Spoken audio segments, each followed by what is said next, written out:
After 5 years, a new Doom game is finally here, and now I can say with confidence that id Software has delivered another great entry into the Doom series. Yet again, Doom: The Dark Ages is very different from Doom Eternal in a similar way that Eternal was different from Doom 2016. The Dark Ages focuses more on grounded gameplay rather than the frantic dashing of Eternal. Dark Ages is also the most aesthetically different game from the rest of the modern trilogy, with it embracing a fantasy setting and merging it with the futuristic technology that we are used to from the Doom franchise. This combination reminded me a lot of Quake 1, and with the inclusion of a few direct references to Quake, it feels very intentional. Despite this change in aesthetic and gameplay, Doom: The Dark Ages still feels like a proper Doom game, instead of Quake with a Doom coat of paint over it. This can be felt the most in Dark Ages movement and level design. While sharing similarities with classic Doom and Quake, Doom: The Dark Ages does stand up on its own as an amazing game. To understand why I feel this way, let's start by discussing the fundamental changes made to the movement. There are two core movement options that Dark Ages removes, those being the dash and double jump, leaving Dark Ages to feel more like playing Doom 2016 before unlocking the double jump, rather than feeling like Eternal's movement. One of the main mechanics Dark Ages does keep from Eternal's movement, it does improve on. The wall climb now only requires you to press jump when next to a climbable surface, instead of pressing the interact button. This makes the wall climb feel way less awkward than it did in Eternal. The other mechanic that was kept from Doom Eternal was swimming, which is the only change that I could say I genuinely hated. Removing the dash turned Dark Ages swimming sections into more of a slog than they ever were in Eternal. And without going into too many spoilers, the latter half of this campaign has some prominent swimming sections. I don't know why games that have awful swimming mechanics insist on putting swimming sections everywhere. Like, you're not Subnautica! One thing to take notice of is that Dark Ages does also revive some movement options from classic Doom. For example, the dedicated sprint button. Similarly to classic Doom, there is an option to force sprint to always be on, but I personally don't like to play with it on because it made dodging a bit more difficult for me, due to the precision it removes. And it also threw off my already horrendous aim. What you may have noticed by now is that the changes brought on by the Dark Ages creates a movement experience that is more about staying on the ground as you carefully avoid demons' attacks rather than jumping and dashing through the air. In a way, Dark Ages movement reminds me a lot of how it feels to play the classic Doom games. In classic Doom, you couldn't jump at all. Instead, you had to rely on nothing but your strafing and map knowledge. While there is still plenty of jumping happening in Dark Ages, it is relied on so much less than it is in its predecessors during combat. And, in a lot of cases, can just put you in a worse position than just staying grounded. Now, while Dark Ages does remind me a lot of classic Doom's movement, it does still provide a new experience within the shield. The shield charge is exactly as the name implies. By holding down the shield button, you can lock onto an enemy and then charge straight into them. Damage caused by the shield charge is enough to kill all fodder demons with a small radius, and stun mid-level demons like imps. Sometimes verticality can also be gotten by the shield charge, but that is dependent on both the map and where the demons are. Most of the time I ended up using it as a tool to get myself out of dangerous situations, or as a means to finish off demons at low health. Outside of combat, the shield charge is also used in exploration in place of where the punch and the dash would have been used in Doom Eternal. Also, there's some spots that kind of fill in the role of the meat hook in the second Ancient Gods DLC, but that's DLC content, not different from, base game, but whatever. that doesn't matter. The shield is only one of 4 melee weapons in the Dark Ages, and it plays a crucial role in combat outside of the shield charge. There is, of course, using it as, you know, an actual shield, and then there's the more fun option. I love myself a good parry mechanic, and Dark Ages delivers on that.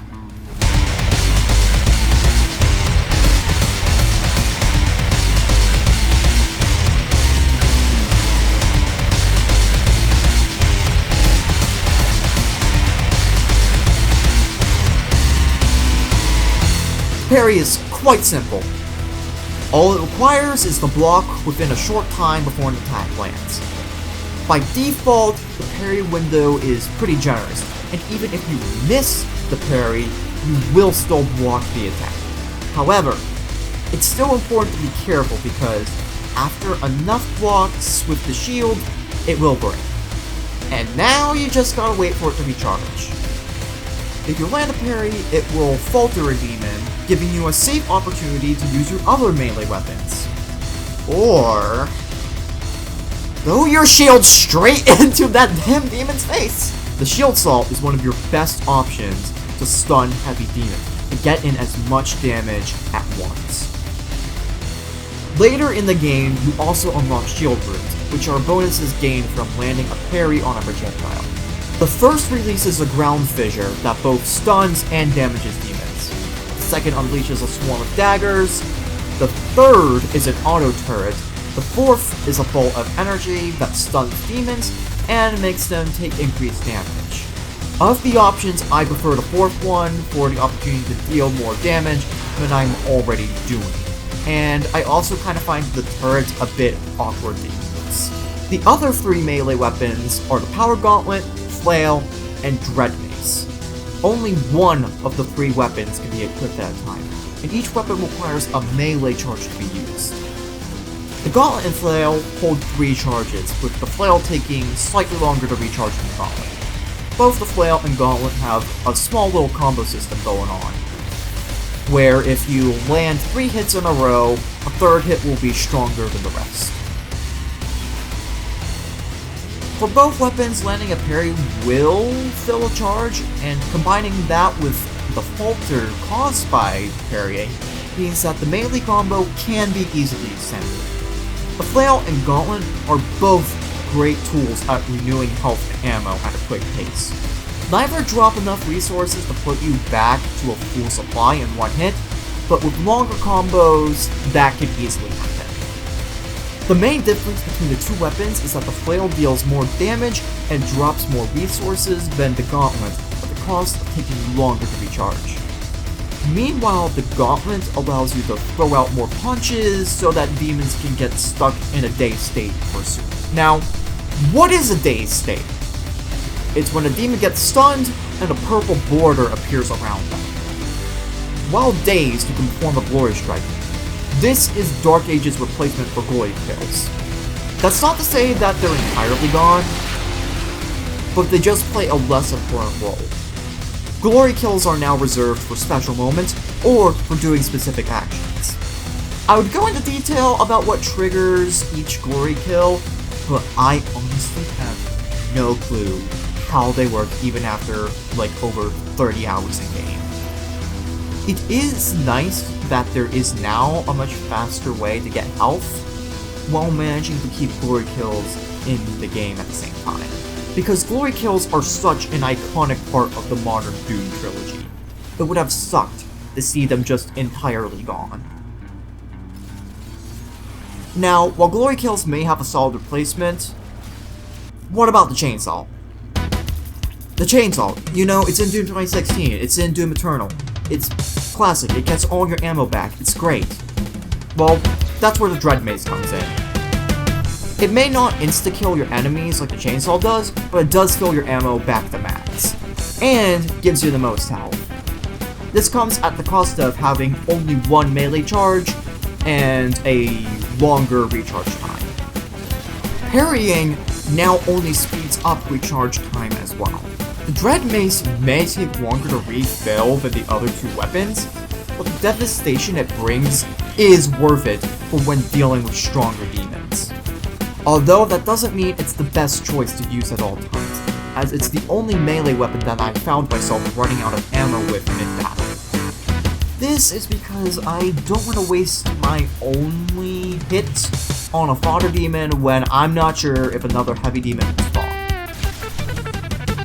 Even without that downside, sometimes it's just more fun to beat the ever-living shit out of a demon with your fist than just using the "fuck you die" button.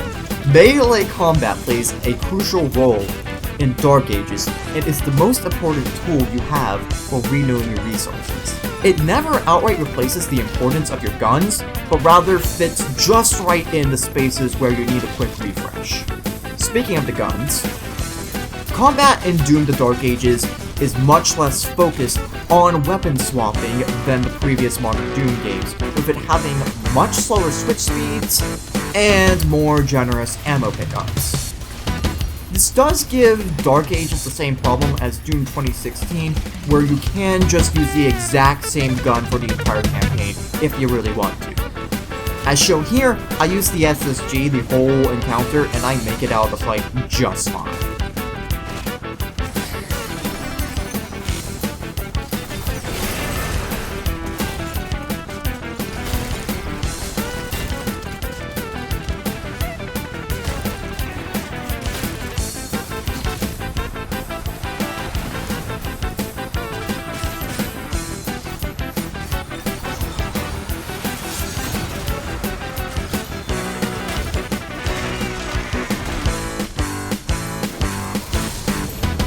That's not to say that all the guns are useless besides the SSG, just that there is not much of an actual incentive to change guns because of ammo limitations in the turn. Instead, the main reason to switch guns in Dark Ages is more for the utility that they provide in combat.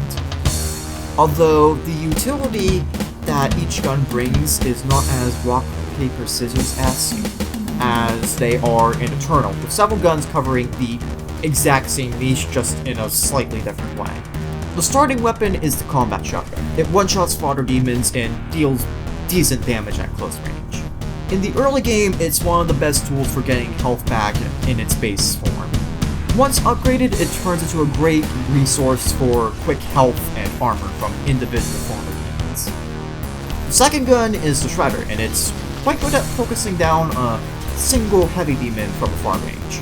Once upgraded, it can be used to create a burst damage effect with the Pincushion or the Ricochet upgrades. Since I mentioned it, upgrades in Dark Ages can be purchased from Sentinel Shrines with gold, rubies, and gravestones. Each currency has its own rarity and purpose in exploration.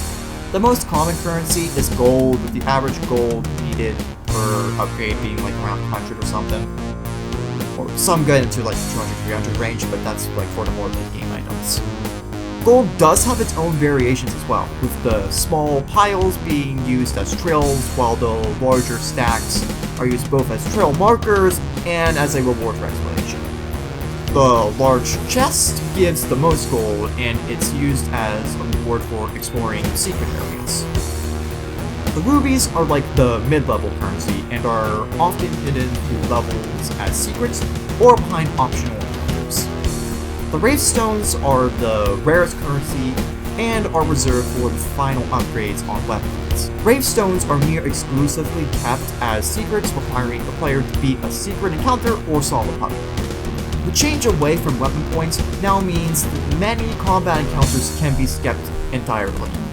And you can still upgrade your weapons just fine. It was incredibly frustrating in the prior Doom games to search the level just for Waldo, because I was a weapon point short and didn't want to move on until I could get just one upgrade. Having that convenience is nice, and I feel like this could have been messed up very easily by poor level design, as the whole system relies on the player's ability to hunt for secrets. With poor level design, the currency could have just been way too hard, or way too easy, leaving the player unprepared for later levels, or honestly, overprepared. As they are right now, I think they have a good balance between obvious and obscure currency spots. Upgrades as a mechanic are not introduced into the second level, right before getting Plasma Accelerator.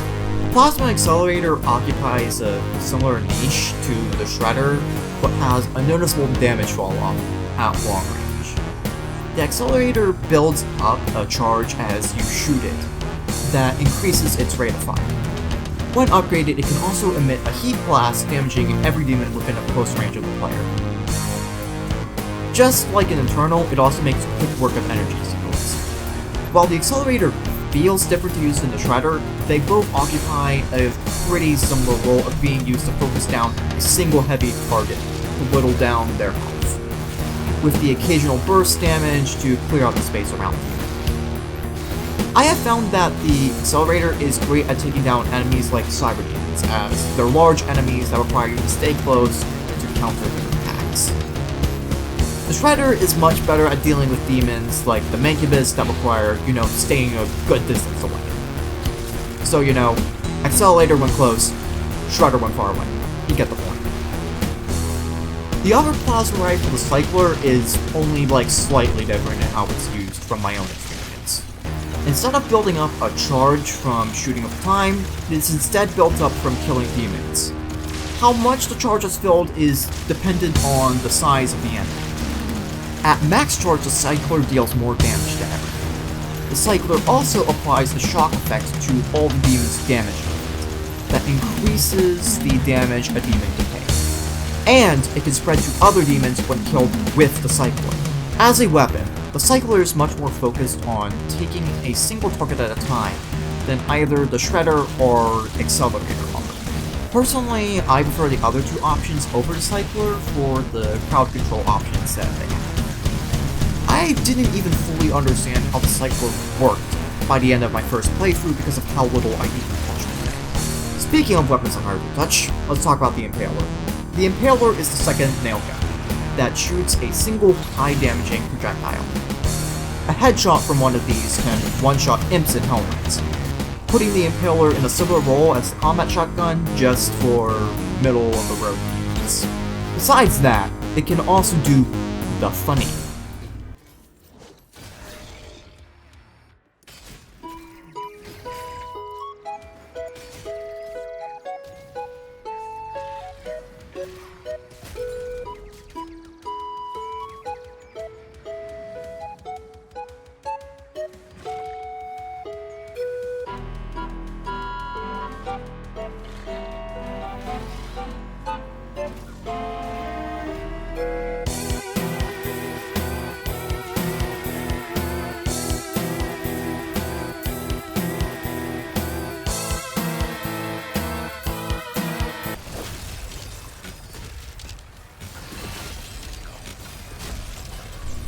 I feel like the chainsaw speaks for itself in what it does. It's a cannon that breaks armor and deals damage.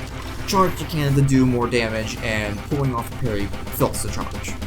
I use this gun a lot, and it should be obvious why. The rocket launcher should also be pretty obvious in what it does. For most of the game, it fits just right into that classic role. It does lack both the remote detonation and rock-on features present in the previous games, but instead, when fully upgraded, the rocket launcher will turn self-damage into healing for the first rocket you shoot after landing. In practice, this is more of a way to stop you from dying than it is a real healing tool. While the rocket launcher remains a great crowd control tool, between the two launchers, the grenade launcher is just better at actual crowd control. That's only if you can hit your shots though. Because on a direct hit with the grenade launcher, a cluster of mini grenades will shoot out of the demon you just hit. This ended up in me using the rocket launcher more as a tool to deal heavy damage to a single large and slow demon, while I used the grenade launcher for actual crowd control at, medium range. For when I'm in a close range, I use the Pulverizer instead. The Pulverizer is a simple weapon, does one thing, by God it does it well. One of the highlights of Dark Ages for me is the many rooms that just give you damn near unlimited ammo, and you just let loose.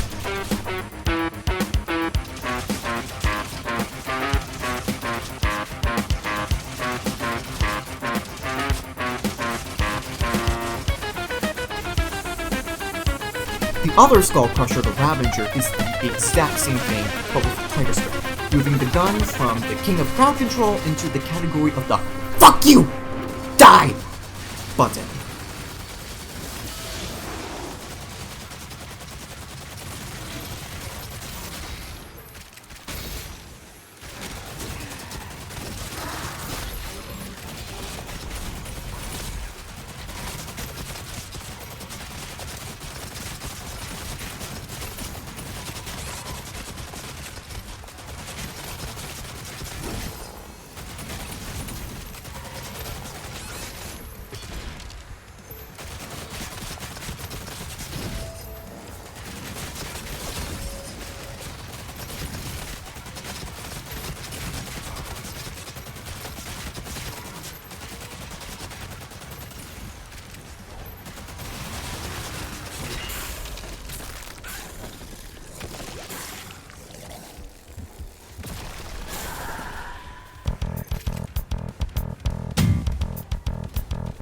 The other guns in this beloved category include the Super Shotgun and the BFG.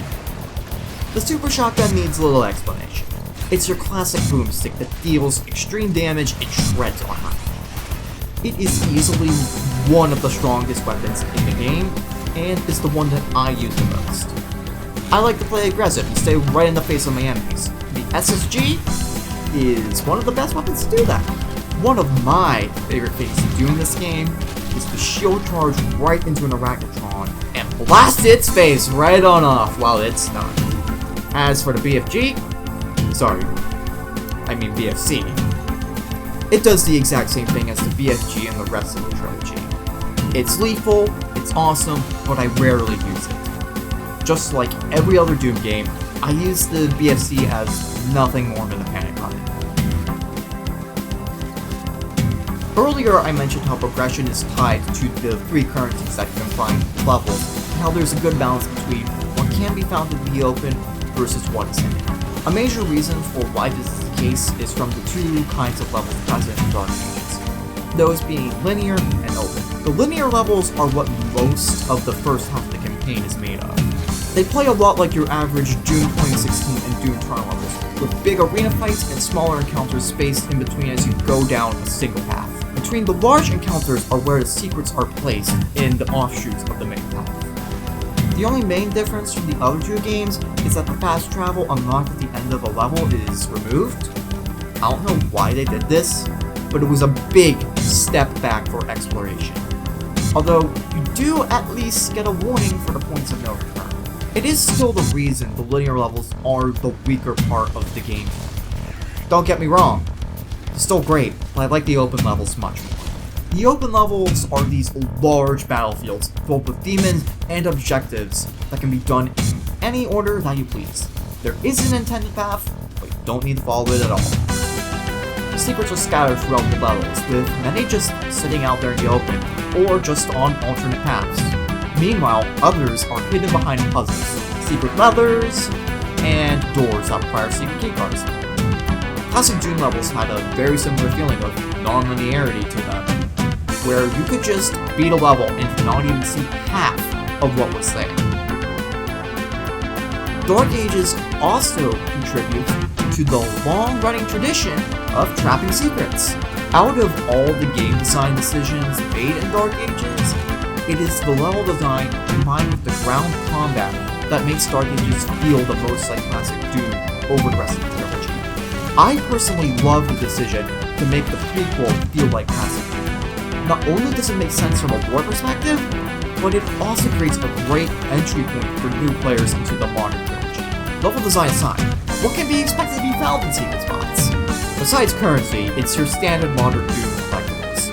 Toys, skins, extra lives, and Gore Nest. Speaking of, both Gore Nest and extra lives have seen significant changes in the Dark Ages. With weapon points gone, Gore Nests are now an opportunity to upgrade your health, armor, and ammo capacity. They do this by sometimes spawning in a leader demon. Leader demons are stronger demons that cannot be killed until a threshold of demons are killed. They will grant you an upgrade on death until you reach the max capacity.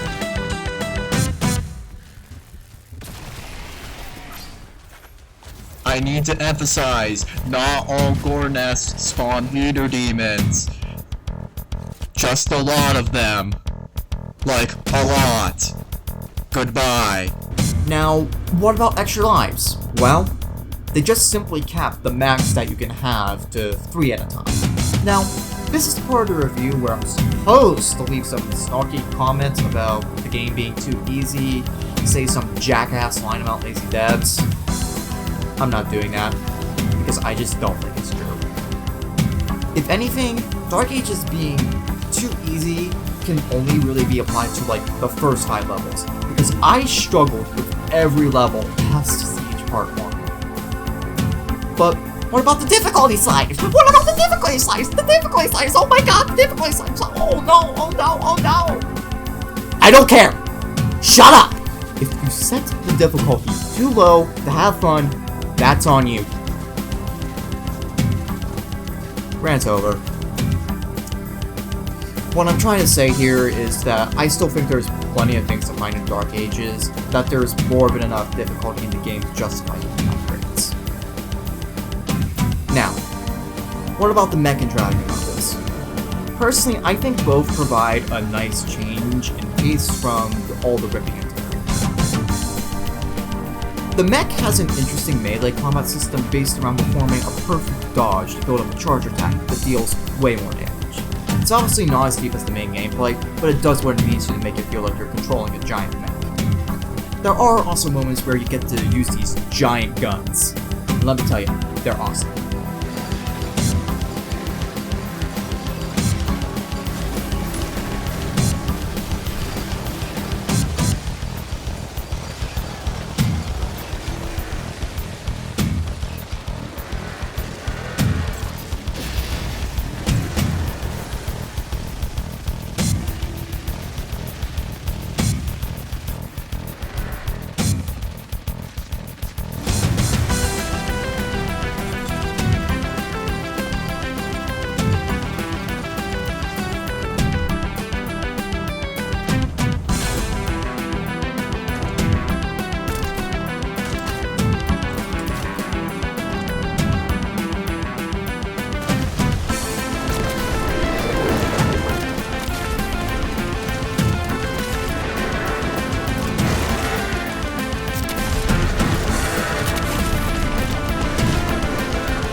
Dragon does feel nice to control outside of combat, with how fast you can move.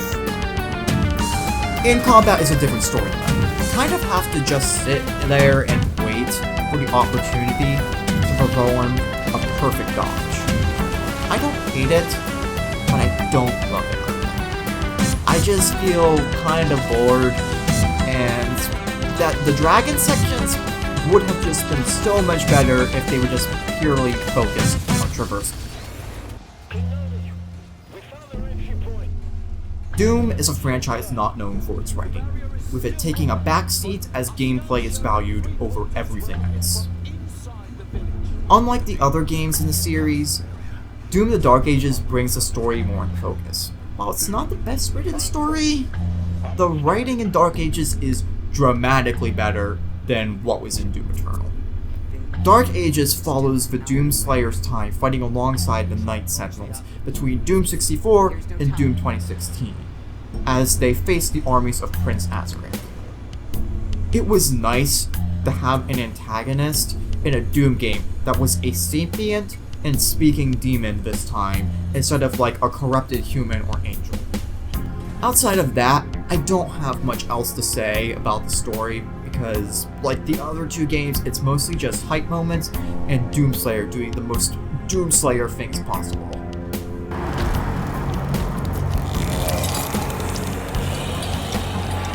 Payment required.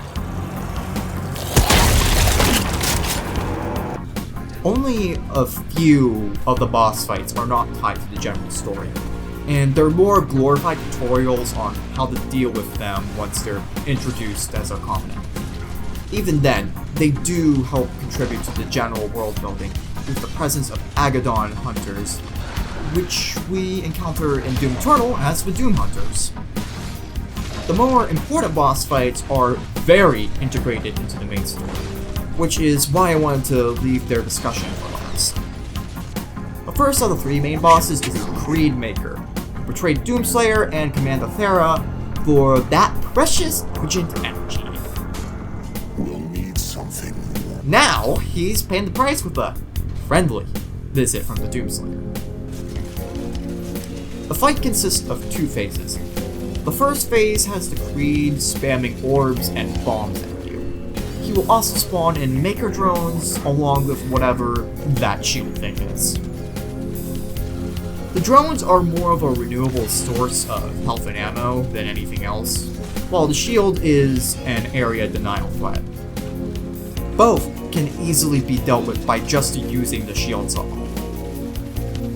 After enough time has passed, the Creed will create a shield and spam floor spikes and giant orbs until the shield goes down on its own. The second phase is the same as the first, but now has an attack that drops bombs from the sky and spawns 4 rotating walls while his shield is up as well. The general strategy I like to use on the Creed is just to keep my distance as I keep consistent fire on him with the plasma guns and the shredder, so that I can fill the daze meter as fast as I can to deal the most amount of damage with a Glory Strike. I personally found this to be a fun fight, but I don't exactly think it's the best boss in the game either. It only really encourages you to use 2 weapons, and it doesn't interact enough with the melee mechanics. While the fight has its problems, I will say it does end with one of my favorite scenes in the game. I love how you can just see the fear in his eyes as he pleads for a save. It just really demonstrates how much animators have improved since Doom 2016. Azuric is keeping her alive on his ship. If she dies, his power would die with her. I can take you to her.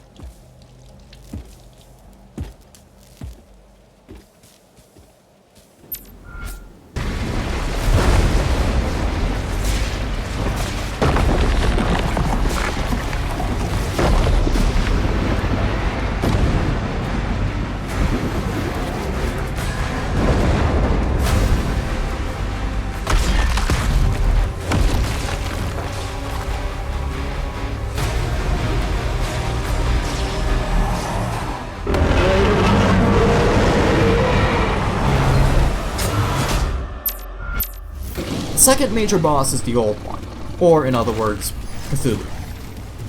And I have to say, fighting Cthulhu in a giant mech has to be one of the most over-the-top, badass things they could have put in a Doom game. While I feel kind of meh about the mech itself, this fight feels like a proper send-off to the mechanics, with it pushing all that you can do with it to its limits. The fight with Cthulhu is honestly pretty enjoyable, but I feel like the boss fight that follows right after is the best boss in the game.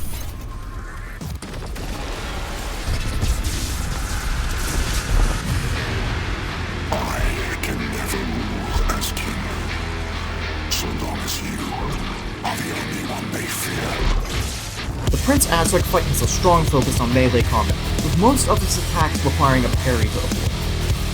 I found the parry pattern in this fight to be a bit tricky to figure out at first, but once it clicked, it was a fun rhythm to get into. Outside of the main sword attack, he has shorter moves that are an opportunity to get both health and armor back. The strategy that I found works the best is to blast him with the SSG after parrying, and to use your melee of choice while he's stunned. For the other attacks, it's probably best just to keep the distance and have consistent fire on to help build up that daze. Azuric is fought twice. The first fight is by himself, and the second is with the Witch. The Witch only spams projectiles at you and occasionally puts a shield over Azuric. Once the Witch is killed, it goes right back to being near identical to the first time. I command the Horde. Kill me, and this war will never end.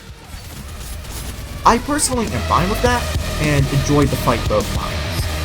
When Prince Azuric is finally defeated, you get to witness one of the most brutal kills in the entire game.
One last thing I just want to mention about this entire level that this fight takes place in is that it's like proper Doom hell.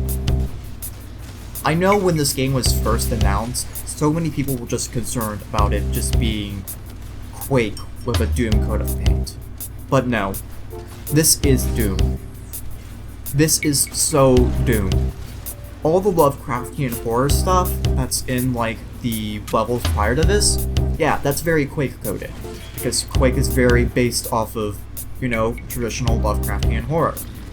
But yeah, I know some people were kind of disappointed in Dark Ages for just not being Doom Eternal 2, and I feel like id Software could have just done that and made themselves a gajillion dollars, but I respect the hell out of them for doing their own thing. Because it would have been so easy, but no.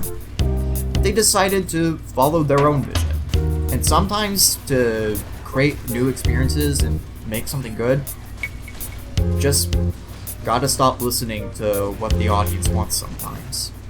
While I enjoyed this game like a lot when playing it, I do still think I like Doom Eternal more. But that's just like a general preference thing, because I like really fast combat and being in the air and all that kind of like cool combo stuff with your guns. But if I'm being honest here, this might be a close second.